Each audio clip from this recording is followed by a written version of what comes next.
इस क्वेश्चन को पहले इसका स्क्रीनशॉट ले लीजिए, ठीक है, फिर समझाता हूँ, क्योंकि एक ही स्क्रीन पे पहले क्वेश्चन ही क्वेश्चन आ पा रहा है। क्वेश्चन बड़ा है इसका मतलब ये नहीं कि कठिन है, कॉन्सेप्ट समझेंगे कि ये आपको एक पोटेंशियोमीटर दे रखा है, आप पढ़ लीजिए, मैं समझाता हूँ। इतना हिस्सा पोटेंशियोमीटर है, इतना हिस्सा इस सर्किट में पोटेंशियोमीटर है। ये ड्राइवर सेल हो गया, रियोस्टेट हो गया, और ए से लेके बी तक ये पोटेंशियोमीटर वायर हो गया, ठीक है। अब वो क्या कह रहा है, क्वेश्चन पढ़े, अच्छा हाँ, नीचे ये एक ऑक्सिलरी सर्किट है, ये एक रैंडम सर्किट है, तो बीच इसने पोटेंशियोमीटर वायर का जो पोटेंशियल ग्रेडियंट दिया है वो के दिया है, लैंग्वेज में मिल जाएगा आपको, the potential gradient across the potentiometer wire is के वोल्ट पर सेंटीमीटर। पोटेंशियोमीटर वायर का जो पोटेंशियल ग्रेडियंट है वो के वोल्ट पर सेंटीमीटर है, के वोल्ट पर सेंटीमीटर है। फिर एक और चीज़ दे रखी है, द एमीटर, एमीटर यहाँ पर है, जो नीचे अलग से सर्किट दे रखा है। The ammeter present in the circuit reads 1 ampere, लेकिन कब, when the two way key is switched off. ये टू वे की है, टू वे का मतलब आप 1 और 2 को भी जोड़ सकते हो, 1 और 3 को भी कनेक्ट कर सकते हो, 1 और 3 को भी कनेक्ट कर सकते हो, 1 और 2 को भी।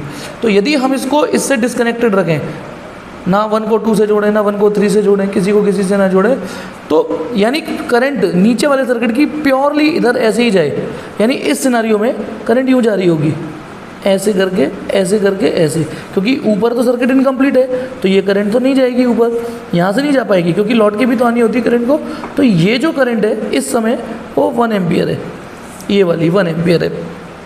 अब आगे क्या कह रहा है वो, कि the balance point when the key between terminal 1 and 2, जब 1 और 2 के बीच में हम टर्मिनल ऑन कर देंगे, मैंने एक सर्किट बना रखा है, ठीक है, जब 1 और 2 के बीच में, तो सुनिए, यदि हम 1 और 2 को स्विच ऑन कर देंगे, बीच में की लगा दूँ, तो पता है ये वाला रेजिस्टेंस एक्शन में आ जाएगा, मतलब यही होगी इस रेजिस्टेंस का वोल्टेज, या सर्किट ऐसे दिखेगा, देखिए गौर से, ऐसा वाला। मैंने इधर देखिए फिगर को गौर से, ऊपर और इसको मैच करते हैं फिगर को।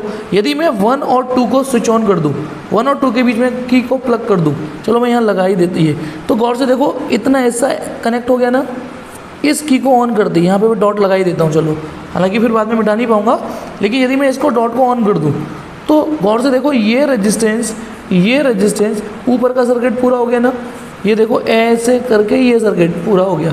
तो जो पहली कंडीशन है उसका फिगर मैंने यहाँ बना दिया है, कि जब हम 1 और 2 के बीच में प्लग करेंगे, तो रेजिस्टेंस आर का जो भी वोल्टेज होगा वो इससे बैलेंस हो रहा है। मान लो इस पॉइंट का नाम मैंने जे दे दिया, और आगे क्या लैंग्वेज में दे रखा है, आगे लैंग्वेज जब हमने 1 और 3 के बीच में कनेक्ट किया। अब देखो यहाँ पे मेरे पे पेन है, हट तो नहीं सकता, ये जो 1 और 2 के बीच की निकाल दूँ, इमेजिन करो इसे मैंने हटा दिया, ये की, और की अब 2 और 3 के बीच में प्लग कर दूँ, यहाँ कर दूँ, यहाँ पे, ठीक है। तो सर्किट फिर ऐसा, जैसे ही मैं इसको, तो करंट यूँ देखिए 1 और 3, सॉरी 2 और 3 नहीं, 1 और 3 के बीच में ऑन कर दूँ, 1 और 3 लिख रहे हैं ना वहाँ पे, 1 और 3 के बीच में, तो फिर करंट यूँ नहीं जाएगी, इस तरीके से बैलेंसिंग होगी।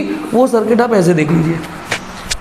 पहला स्टेप इसमें यही समझना है कि जब हम 1 और 2 को ऑन कर देंगे, 1 और 2 को प्लग कर देंगे, तो सर्किट को ऐसे बन जाएगा, और जब 1 और 3 को ऑन रखेंगे, 1 को 3 के साथ कनेक्ट करेंगे, 1 को 3 के साथ, इसकी को हटा दीजिए, बीच में जो डॉट है, अब वो निशान लग गया, वो तो नहीं हटेगा, लेकिन आप इमेजिन कर लीजिए, इसे हटा के 1 और 3 के बीच में ऑन कर दीजिए, तो फिर इसका मतलब ये तो ब्रेक हो जाएगा ना, फिर इस तार का कोई मतलब नहीं रहेगा, ये तार ऐसे ही अटका रह जाएगा, देखो ऐसे, ये जो टर्मिनल 2 है, ये टर्मिनल 2 यहीं रह जाएगा। तो इसका मतलब अब बैलेंसिंग लेंथ ऐसे, ये L2 दे रखी है, ठीक है। तो क्वेश्चन ये कह रहा है कि जब एक बार 1 और 2 को कनेक्ट किया तो फिगर ये रहा, और 1 और 3 को कनेक्ट किया तो फिगर ये रहा। तो वही कह रहा है, ठीक है, the magnitude of resistance R and X in ohm are then respectively equal to, हमें अब R और X का रेजिस्टेंस निकालना है। तो करते हैं सवाल को। अब पोटेंशियोमीटर के यदि फंडामेंटल क्लियर है तो आपको ये तो पता होगा, अरे ठीक है, यदि मैं इस पॉइंट का नाम P दे देता हूँ, या जब इस समय बैलेंसिंग लेंथ है, तो इसका मतलब इसका वोल्टेज और इसका वोल्टेज बराबर होगा, यानी वोल्टेज, ये जो सेकंड सर्किट है, यानी वोल्टेज अक्रॉस R और V AJ बराबर होगा। और इस वाले फिगर में, ये वाला फिगर है, इसमें ये वोल्टेज, ये पूरा यहाँ से यहाँ तक का वोल्टेज, इसको नाम दे देता हूँ J डैश। तो पता ना यहाँ से यहाँ तक, तो वोल्टेज अक्रॉस ये आर प्लस एक्स, ये यहाँ से यहाँ तक जो है आर और एक्स का, आर प्लस एक्स ये दोनों सीरीज में ना, वो बराबर होगा वी ए जे डैश। तो चलिए, तो वोल्टेज एक्रॉस आर इस फिगर में। अब क्योंकि ध्यान करो करंट 1 एम्पियर दे रखी है ये वाली, ये करंट 1 एम्पियर है, जब हम इसको इससे कनेक्ट कर देंगे और ये बैलेंस पॉइंट है, ये बैलेंस पॉइंट है, तो ये वाली करंट इधर डिवाइड नहीं होगी क्योंकि ये बैलेंस हो चुका। पोटेंशियोमीटर की करंट नीचे नहीं आएगी, नीचे की करंट ऊपर नहीं जाएगी जब बैलेंस हो जाता है। तो 1 एम्पियर करंट ही दौड़ रही है। तो बताना किसी भी रेजिस्टेंस पर वोल्टेज कैसे निकालते हैं, किसी भी वोल्टेज पे उस रेजिस्टेंस से उससे पास होने वाली करंट मल्टीप्लाई कर दीजिए, और वी ए जे निकलेगा के एल ए जे। ये तो पोटेंशियोमीटर का इस सवाल को करने के लिए शर्त थी बेटा, पोटेंशियोमीटर आपको आना चाहिए फंडामेंटली। फिर इधर आ जाइए, इधर आ जाइए, यहाँ से यहाँ तक का वोल्टेज क्या होगा, आर प्लस एक्स, यहाँ तक का रेजिस्टेंस, किसी रेजिस्टेंस में उससे पास होने वाली करंट मल्टीप्लाई कर दो। अब वी ए जे क्या होगा, के एल ए जे डैश, ठीक है। आई आर के एल ए जे दे रखी है L1, और आई आर प्लस एक्स के और एल ए जे दे रखी है L2। अब हमें आर भी निकालना है और एक्स भी निकालना है, आर भी निकालना है और एक्स भी निकालना है, आर और एक्स दोनों निकालने हैं, ठीक है। तो आप एक काम करो, 2 को फर्स्ट से डिवाइड कर देते हैं, 2 डिवाइडेड बाई फर्स्ट, तो आई से आई कट जाएगा, R plus X upon R equal to L2 upon L1, L2 upon L1। इसको अलग अलग लिख लेते हैं सेपरेटली, इसको इससे डिवाइड करेंगे 1 plus R upon X equal to L2 upon L1। यहाँ से अच्छा एक चीज़ और, यहाँ से एक चीज़ यहाँ पर एक चीज़ हम गड़बड़ कर रहे हैं, 1 मिनट रुकिए, गड़बड़ नहीं कर रहे हैं, थोड़ा इजी करते हैं। आई की वैल्यू तो 1 है ना, तो इस स्टेप को थोड़ा इजी करते हैं ना, आई की वैल्यू तो 1 है ही, तो ये स्टेप क्या हो जाएगा, 1 into are equal to K L 1। तो आर की वैल्यू तो आपकी हैंड टू हैंड निकल आई, आर तो आपका के एल 1 आ गया ना, ठीक है।